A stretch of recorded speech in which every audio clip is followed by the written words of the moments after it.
Nanosciences, nanotechnologie, nanomètre. Nanomètre, la distance entre deux atomes, soit 10 à la moins 9 mètres. Le miniature et l'étude des atomes se fait de plus en plus tendance.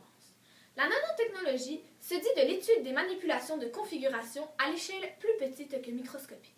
Cette technologie émergente offre des possibilités innombrables dans les domaines de l'optique, de la mécanique ainsi que de la microtechnologie.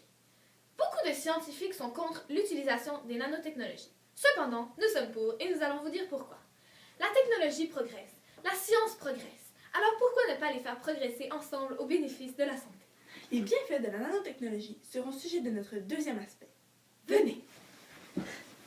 Pour commencer, la technologie progresse à grand pas. Comme nous vivons dans une ère hautement technologique, il va de soi que nous nous fondions dans le décor. La technologie est présente dans plusieurs sphères de la vie. Professionnellement, la technologie est émergente dans le domaine de la médecine. Selon nous, la nanotechnologie est un des moyens les plus révolutionnaires du monde de la médecine moderne. Effectivement, la taille minuscule des instruments nanométriques Nanométrique, relatif au nanomètre, unité de mesure de la nanotechnologie. permet une facilité inouïe au niveau des processus biologiques et anatomiques. C'est extrêmement pratique lorsqu'il s'agit de venir en aide à quelqu'un dont la santé est en jeu et à qui les nanotechnologies seront d'un grand secours. Nombre de scientifiques restent Sceptique, tournure qui manifeste une incrédulité. face à cette nouvelle méthode. Il paraîtrait que les matériaux contenant des nanoparticules présenteraient des risques pour la santé humaine. Cependant, aucune étude sérieuse n'a encore démontré les effets négatifs sur la santé.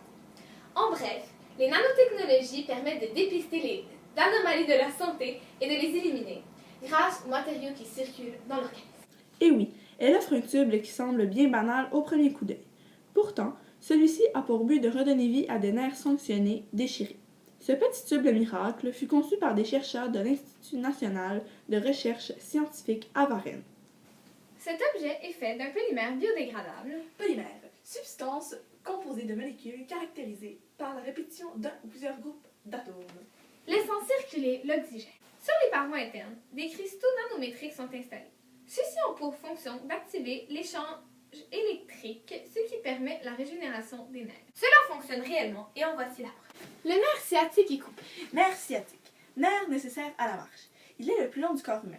Il est aussi celui possédant le plus gros diamètre, soit de 2 cm. Ce tube fut installé à l'intérieur du même nerf. Ceci fut testé sur un rat. 5 jours plus tard, ce rat avait réacquéri la faculté de marcher. Eureka!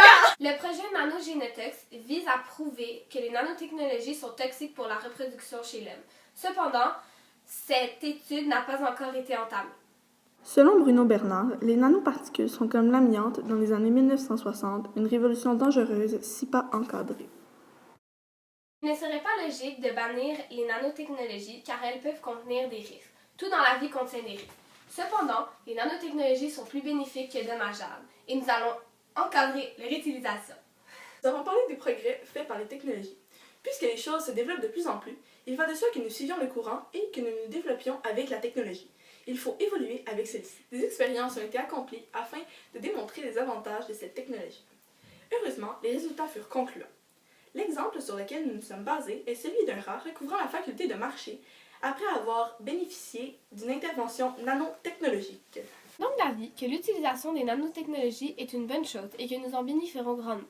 Un grand président du nom de Bill Clinton a un jour mentionné dans un discours en 2002. La nanotechnologie et la microtechnologie nous donnent désormais la possibilité de diagnostiquer des tumeurs dont la taille ne dépasse pas quelques cellules, rapprochant donc la possibilité de sauver tous ces cancers. Ce que nous concluons, c'est que la nanotechnologie n'est pas dangereuse, elle est au contraire bénéfique et grandiose.